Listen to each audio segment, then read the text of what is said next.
Welcome to the Chef's Kitchen. I'm your host, Jenna Mead. Today we're here with James Barrett from the Metropolitan Bakery. Chef, what are we making today? Hi Jenna, thank you for having me. So we are making pizza. Now there are so many styles of pizza. We are doing today a deep dish pizza. And there are versions of that, variations on a theme. So there's Sicilian, there's Chicago. We're doing kind of a blend of a Detroit style. Okay. So, and one of the things that signifies a Detroit pizza is that crispy cheese crust that is formed in the baking. So I'm going to teach you how to do that. Wonderful. So we're going to get started with making our dough. Wonderful. So in here, you can make this by hand if you like, but we're going to use a stand mixer today. So I'm going to start with water, and the water is about 80 degrees. Then I'm going to put in there some malt. I use a liquid malt. It dissolves easily. If you prefer, you can certainly use some sugar. I'm just going to give that a little stir. I'm going to add some fresh compressed yeast. Okay. I prefer the flavor of a compressed yeast as opposed to dries. There's variations of yeast on the market, but again, I do prefer that. And again, I'm just going to go in there. I'm going to just help get it dissolving in the liquid. Now, some people will proof the yeast, and that is you just dissolve it with a sugar source or food source, and you let it sit aside for about 10 minutes or so. You want to see that it's active and starts to foam. So after 10 minutes, you start to look for some foaminess on the top? Exactly. Okay. And that just indicates that the yeast is alive, Okay. and you can proceed. Because there's nothing worse than going through this whole process and suddenly nothing is happening and the dough's not rising. Well, that could be your cause. Okay? So we're going to just mix those ingredients together. Let that go.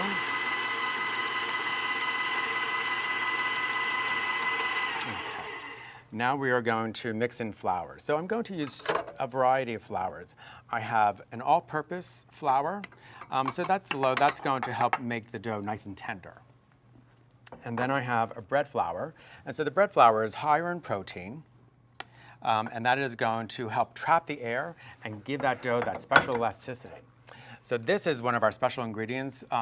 So one of the things that makes our pizza dough so special is that our head baker, Andrew Verna, he grinds flour in-house. So we have a beautiful stone mill that we got from Vermont, and we mix. This is a rye flour. We also, in that pizza dough, we use Redeemer flour, which is a local wheat berry. But for this deep dish pizza, we add a little bit of our in-house milled rye flour. So someone at home who is going to make their own pizza dough, what would you suggest that they use? So you can purchase freshly milled local organic flours, but you can use a standard rye flour that you can find at any of the markets these days. Great. Okay, and now we're just going to mix it. So we're going to bring this together on low speed. And actually I did not add the salt yet because we want to bring these first ingredients together, and then we're going to let it rest, and that's called an autolyse. And that gives an opportunity for the flours to absorb all the water and to for the proteins in the flour to swell. And that's going to allow, when we start mixing at a higher speed, it will allow the gluten to develop and trap all that air, which will help your dough rise and expand. What would something to look for, you would say, that you know when it's done? The dough is going to be shiny, smooth, and elastic. Great. And we are going to kind of pull the dough, and you'll see what we call a gluten window, and you can almost see through it. I've heard of that, the window pane test. Is Yes, exactly, yes. Okay, so we're going to let this rest. While this is resting, Jenna, I'd like to get our pizza sauce going. Okay. Okay. We'll return with more from the Chef's Kitchen. We now return to the Chef's Kitchen. So on this heat, I have a pot. I'm going to put it over high flame. Okay. So I'm going to start by adding some tomatoes. These are two 28-ounce cans. Of just whole Of whole plum tomatoes. Okay. And the reason I like the whole plum tomatoes is our tomato sauce, our pizza sauce is very special in that it roast slowly, covered with a thin layer of olive oil in the oven for up to 4 hours. All right. And the reason is it's like a confit, if you've ever made like duck confit, onion confit, so it's the same thing. It's slow roast, the flavors really condense. So we're going to start on the stove and then move it to the oven. Perfect. Exactly. Okay. So I have that going, the plum tomatoes. I'm going to put in there a little bit of tomato paste. I'm going to crush a couple of garlic cloves. Just crush those lightly. They're going to kind of melt away because it roasts so long and slow, and you won't even know that they're there. They just will add a lovely flavor. I'm going to add a couple of sprigs of thyme, fresh thyme. And then we're going to bring this up to a boil. So now, one of the things that I do is I just like the texture. And so because it's going to roast so long, I start to crush them just lightly. And I just use a hand potato masher. Okay. If you didn't have fresh herbs on hand, would it be okay to use dried? Yes, absolutely, but very Not small as amounts. much. Exactly. Not as much. Okay. They're very potent. As they dry, again, those flavors. Their flavor condenses. Gets really intense, yes. Okay. So I'm just going to start this by smashing the plums, tomatoes carefully, a little bit. And again, I like kind of chunky sauce in the end. I think it's more interesting to eat. So we're going to let that go. We are going to add a little bit of sugar and a little bit of salt.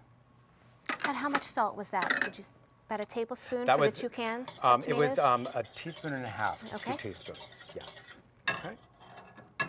So we'll leave that in there until we put it into the oven. So we're going to go back. I'm going to grab some salt for the dough. So now the dough is finished, and it actually is looking just a little dry to me, right? Which happens. So you can feel the dough depending upon the weather. The recipes are guidelines. So you may need a little bit more flour, you may need a little bit more water, okay? So we'll see how it goes. Now we are going to start mixing. I'm going to start it on low speed just to incorporate the salt. And I could use a little more water. I'm going to go and get just a little bit.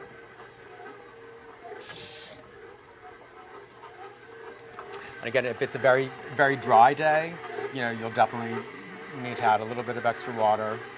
And it's So just a little splash at a time until it comes up to the right consistency. Exactly. Okay. I'm looking for the dough to pull away from the bowl. I want to incorporate all the salt. And now I'm going to turn it on high. So now what I'm going to I'm going to let this knead for about 4 minutes on medium-high speed. Okay, so this is almost done. And we're just going to turn it up. The slapping action will kind of help to develop the gluten and incorporate some of the air into the dough. And as it is kneading and developing, you'll notice that the dough is just beginning to smooth out. And it's no longer sticking to the sides of the mixing bowl. Exactly, it's just pulled away. And it's starting to take on a bit of a sheen. So we can test it, right?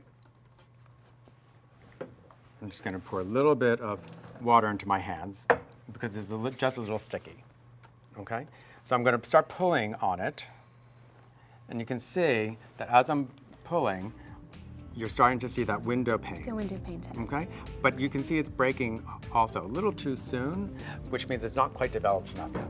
All right. So I'm going to go back and continue mixing. We'll return with more from the Chef's Kitchen. We now return to the Chef's Kitchen.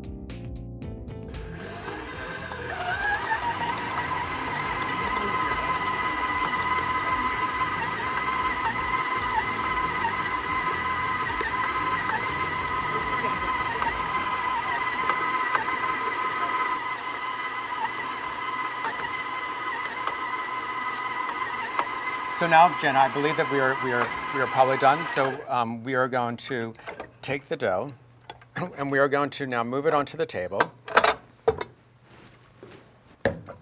We can just set that aside in the sink. So this is where it gets just a little bit messy. I'm going to flour or just put a little water onto my hands. And we're going to take the dough out onto the table.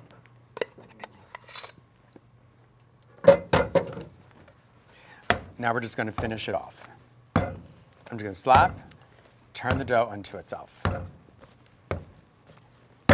And this will just help organize all the gluten that we've been developing and all the structure, okay? So it's like a bread dough. Perfect. Okay, so you can see that it is smooth and it is starting to get nice and springy, okay? So at this point, I'm going to move it into a bowl, which I'm going to drizzle with a little bit of oil. And that's just to help it not stick to the bowl? Exactly. Okay. You don't want it so much that it's swimming, right? So you're going to cover the dough on all sides. Tell me what's going on at Metropolitan Bakery. You have a cafe there as well? We do. We've been in our location at 262 South 19th Street in Philadelphia, right off Rittenhouse Square. And next to it, about 5 years ago, we opened up a sit-down cafe where we offer savory items such as pressed sandwiches, chicken pot pies, And the pizza, of course. gorgeous salads, and pizza, which we just started last year. Yeah. So I'm going to leave this now. I'm going to cover it. I'm going to leave it at room temperature for 2 hours. After 1 hour, I'm going to take the dough down and I'm going to do a fold down. And we were talking earlier, this is a way of developing the gluten more gently. So I'm going to fold the dough, kind of like a book fold. So one side letter. into the other and pressed. See that? Okay. Easy enough. I'm going to turn it over. I'm going to place it back in. I'm going to cover it. I'm going to leave it again at room temperature for 1 more hour. I'm going to repeat that fold down. Then I'm going to cover it, but this time I'm going to put it in the refrigerator. And by the way, Jenna, this will make 2 pizzas, 2 pan great. pizzas. Okay? So that'll become large enough as it rises for 2. Okay. So I'm going to grab some dough that I have made for you in the refrigerator.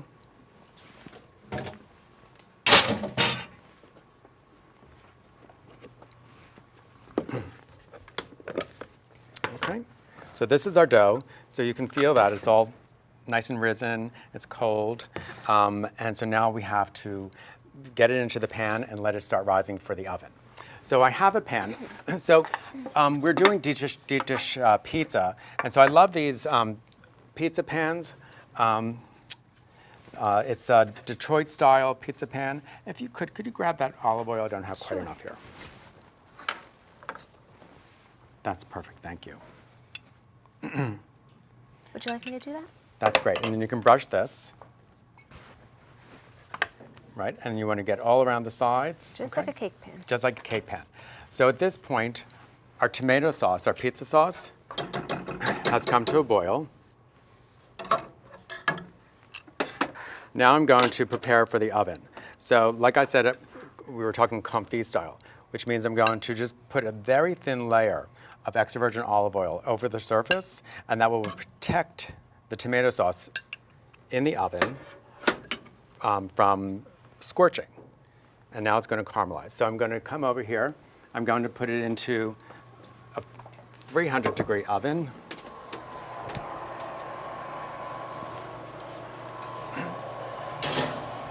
Where it'll stay for 3 to 4 hours, and I'm going to come with my potato masher. I'm just going to stir and break up those tomatoes gently. During the time it's in there. During the time it's in there. How often would you check on it? Every half hour to an hour, okay?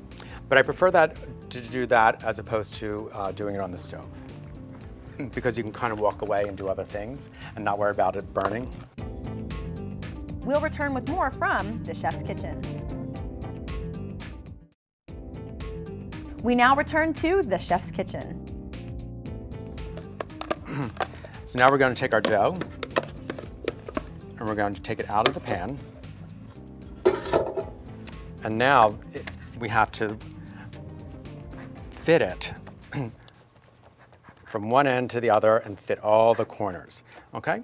So this may take up to a half hour, which is fine. Just cover it, walk away, come back maybe in 15 minutes, and keep pressing it until it reaches stretches the and ends. stays. Exactly, okay? So I have one that is oven ready, Jenna, and here it is. So you can see the difference. It's very gently relaxed and has filled the pan, all right? And you can see the bubbles, that's all active. And you can feel the difference, how light and springy it is, okay? So now I'm going to put this into a 500-degree oven. We're going to bake this for 6 to 8 minutes, at which time we have this, okay? That looks beautiful.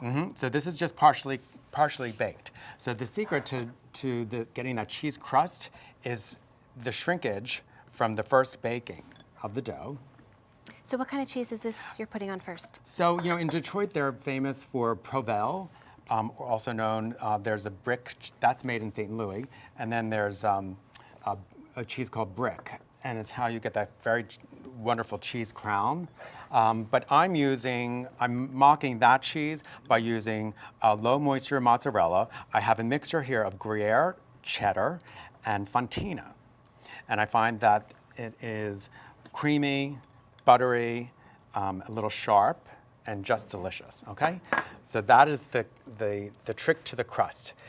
If we want to, And you go all the way to the edges. I go right to the edges, okay. and that's how you get the beautiful cheese crowns, Okay. that crispy cheese crust that everybody loves so much. So you can see after 3 to 4 hours in the oven, look at that tomato great sauce. color. Isn't that gorgeous? It's like deep ruby red. And you still see pieces of the garlic. I love that. Little texture, which we love. So I'd like to put a little bit of sauce on here now before I put it into the oven for another 16 to 18 minutes. And then I can also put a little bit more on at the end. Okay? So now we're going to put this in the oven. And again, I'm going to lower the oven to 475. And this is going to take about 16 to 18 minutes. And then in the end, this is what you're going to have. Okay, Oh, so you wow. can see it's pulled. You can see the cheese crust that is formed. If you wanted to, we could garnish I could eat it it further. just like that. I don't think it needs anything Yeah, more. and there's so many topping varieties. I mean, I love pepperoni. Who doesn't, right? So we have a variety of pepperonis. I have a Bealese, I have a Brooklyn pepperoni, and I have a standard pepperoni, which is lovely. We can top it with fresh herbs. Would you like some pepperoni? That's actually my favorite pizza topping. Okay, perfect.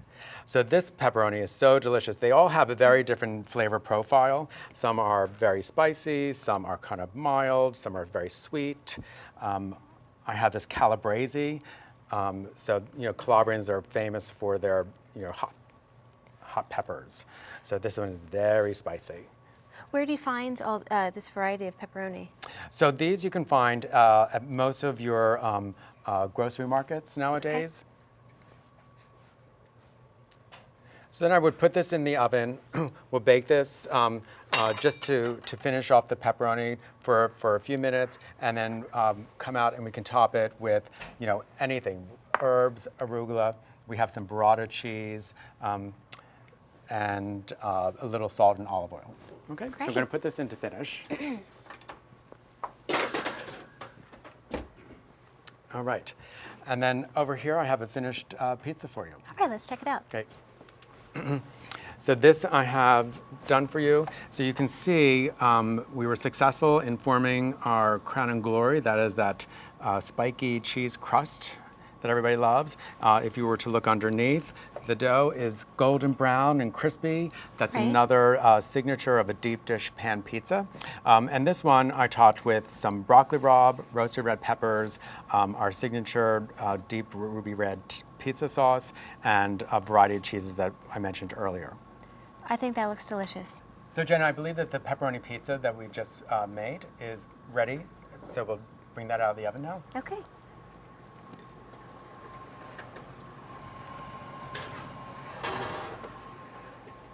So you can see that the pepperoni is curling and it's ready. So you want That to looks run your delicious. spatula. Thank you. You want to run your spatula all around just to make sure that the pizza is released. You can see that the cheese did its thing, and these wonderful anodized pans did their thing. But easy to release. Right onto the pizza And you mentioned that this plate. is a signature of the Detroit-style pizza, this crust. This is. So you see that wonderful cheese, crispy, crusty edge. And people will So that's fight what you're over looking that. for. Okay. Now you could further garnish this with, some ricotta cheese and some herbs, or you can just enjoy it as is. But I'd like you to taste another pizza that I made for you, and this is a broccoli rabe, and this again has the same cheeses and has some roasted red pepper, and you can hear that nice crispy edge that we're cutting through. Okay, that's for you. Wonderful. You mentioned earlier about ordering on your website. Could you tell us a little more about that? Oh, yes. So metropolitanbakery.com, and we offer most of the cakes, the pastries, and the breads that we make for shipping and order, and you can wholesale them, or you can order them online to have them shipped right to your front door. Anywhere. Anywhere in the country. United States. That's amazing. Yeah. So this pizza is amazing. Thank you. Thank you. You're welcome.